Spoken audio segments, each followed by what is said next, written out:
Go for Mega Millions.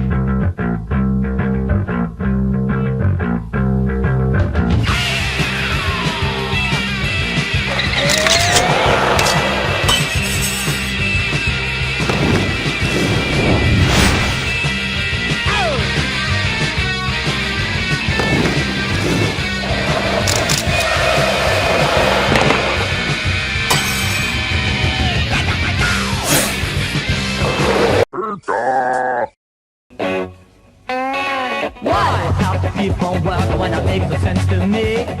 Why have to see the world the way they want it to be? Why can't it go and let me live a life of peace?